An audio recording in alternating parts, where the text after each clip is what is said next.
Hello दोस्तों, आप सभी का स्वागत है आज के इस नए वीडियो में। आज की वीडियो में हम साइंस के ऑब्जेक्टिव क्वेश्चन लेकर आए हैं जो कि बहुत ही इम्पोर्टेंट है। अगर आप किसी भी गवर्नमेंट एग्ज़ाम की तैयारी करते हैं और अगर उसमें साइंस सब्जेक्ट आना है तो ये मान के चलिए कि क्वेश्चन यहीं से आएंगे, क्योंकि ये पूरे के पूरे क्वेश्चन एकदम सिलेक्टेड क्वेश्चन है। अगर आप C TET, MP TET, UP TET, किसी भी टेट एग्ज़ाम की तैयारी करते हैं तो ये वीडियो आपके लिए काफ़ी इंपॉर्टेंट है, इसलिए वीडियो के पूरा अंत तक बने रहिएगा। तो चलिए आज की वीडियो को शुरू करते हैं और एक एक करके सभी क्वेश्चन पे अपनी पकड़ मजबूत बनाते हैं, ठीक है ना। तो देखिए यहाँ पे 34 नंबर का क्वेश्चन दिया हुआ है कि दहन एक इनमें से कौन सी प्रक्रिया है, अर्थात दहन एक कौन सी प्रक्रिया है। तो ऑप्शन ए पर दे रखे कि भौतिक और रासायनिक प्रक्रिया है, या ऑप्शन बी पर दे रखा कि जैविक प्रक्रिया है, या ऑप्शन सी पर दे रखा कि भौतिक प्रक्रिया है, या ऑप्शन डी पर दे रखा है कि रासायनिक प्रक्रिया। तो इसका जो राइट आंसर है ना, इसका right answer option number D हो जाएगा। ऑप्शन नंबर डी इसका राइट आंसर हो जाएगा कि जो दहन है एक कैसी प्रक्रिया हो जाएगी, रासायनिक अभिक्रिया, ठीक है ना। तो ये चीज़ आपको ध्यान में रखना है, दहन एक रासायनिक प्रक्रिया है, ठीक है। बढ़ते हैं अगले क्वेश्चन की ओर। देखिए जो हमारा अगला क्वेश्चन है यहाँ पर 35 नंबर का है। क्वेश्चन क्या है कि फोटोग्राफी की फिल्म बनाने के लिए सिल्वर के कौन से लवण का प्रयोग किया जाता है। एक बार फिर से समझिए, फोटोग्राफी की फिल्म बनाने के लिए सिल्वर के कौन से लवण का प्रयोग किया जाता है। तो इसका जो राइट आंसर है ना, 35 का right answer option number A हो जाएगा, सिल्वर ब्रोमाइड, ठीक है ना। फोटोग्राफी फिल्म बनाने के लिए कौन से सिल्वर का प्रयोग किया जाता है, तो सिल्वर ब्रोमाइड का यूज किया जाता है। क्वेश्चन नंबर 35 का right answer option number A हो जाएगा, ठीक है। बढ़ते हैं अगले क्वेश्चन की ओर। देखिए यहाँ पे 36 नंबर का क्वेश्चन दिया हुआ है कि मिल्क ऑफ मैग्नीशिया एक निलंबन है। मिल्क ऑफ मैग्नीशिया एक निलंबन है, तो इसमें से किसका निलंबन है, यही चीज़ आपको बताना है। तो देखिए 36 नंबर का right answer option number B हो जाएगा, मैग्नीशियम हाइड्रोक्साइड का, ठीक है ना।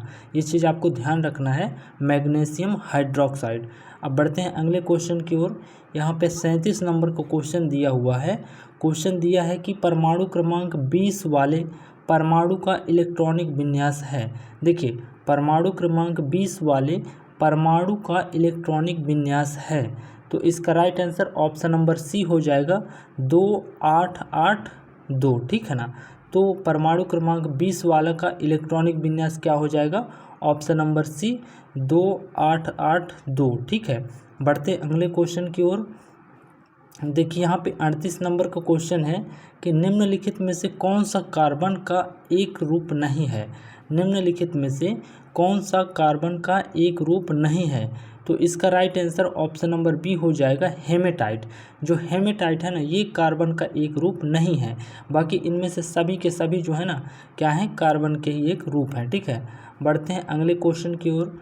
देखिए यहाँ पे 39 नंबर का क्वेश्चन है कि निम्न में से विषम चक्रीय यौगिक का उदाहरण कौन सा है। निम्न में से विषम चक्रीय यौगिक का उदाहरण कौन सा है, तो इसका राइट आंसर ऑप्शन नंबर यहाँ पर डी हो जाएगा, फ्यूरॉन। जो फ्यूरॉन है वो विषम चक्रीय यौगिक का उदाहरण नहीं है, बाकी इसके सभी के सभी जो हैं वो विषम चक्रीय यौगिक के उदाहरण है, ठीक है।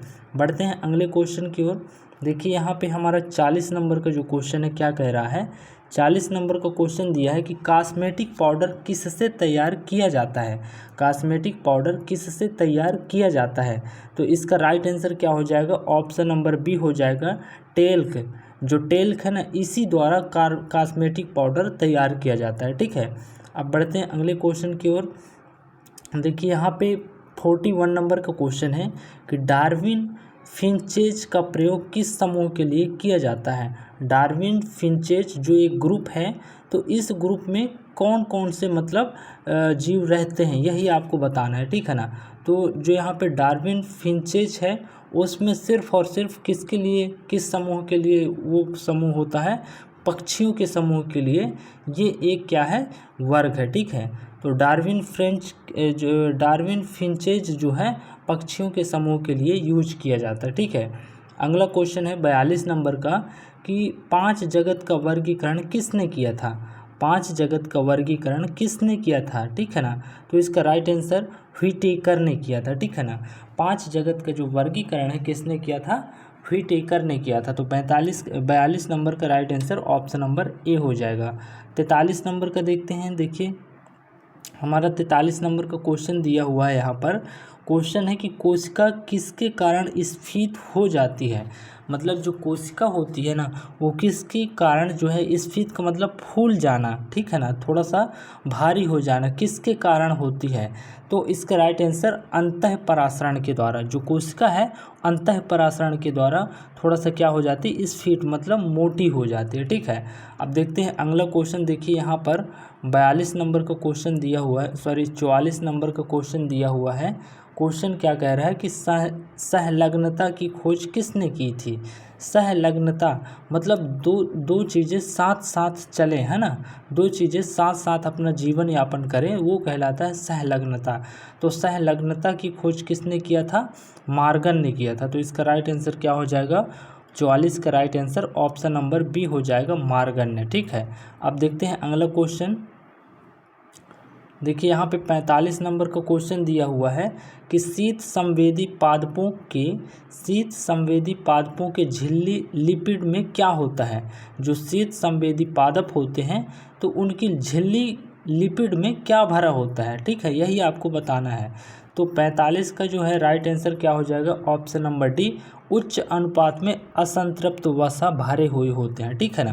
कैसे अनुपात में, उच्च अनुपात में, ठीक है ना, मतलब अधिक अनुपात में क्या होते हैं, असंतृप्त वसा अम्ल होते हैं, ठीक है। तो right answer option number D हो जाएगा। अब देखते हैं यहाँ पे 46 नंबर का जो क्वेश्चन है। देखिए 46 नंबर का क्वेश्चन क्या कह रहा है कि डीएनए हाइड्रोजन आधार खाली स्थान के कारण आरएनए से भिन्न है, ठीक है ना। किसके कारण भिन्न है, तो देखिए डीएनए नाइट्रोजन आधार खाली स्थान के कारण आरएनए से भिन्न है।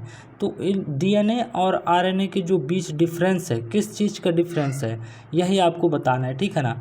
तो इसका राइट आंसर क्या हो जाएगा, थायमीन के कारण जो है डीएनए हाइड्रोजन का मुख्य आधार जो है आरएनए से भिन्न होने का थायमीन है, ठीक है।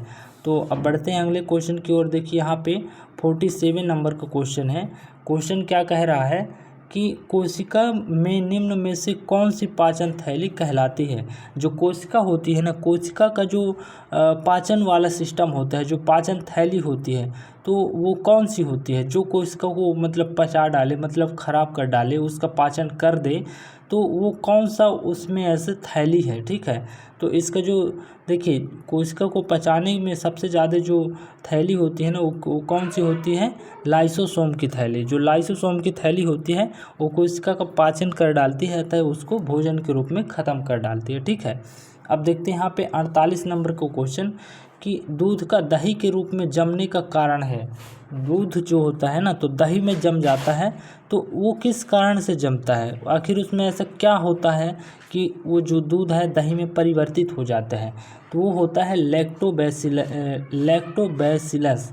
ये एक जीवाणु होता है जो दूध को दही में परिवर्तित कर देता है, ठीक है ना। तो उम्मीद करता हूँ कि वीडियो आपको ज़रूर समझ में आया है। अगर वीडियो समझ में आया तो चैनल को सब्सक्राइब जरूर कर लीजिएगा। Thank you for watching.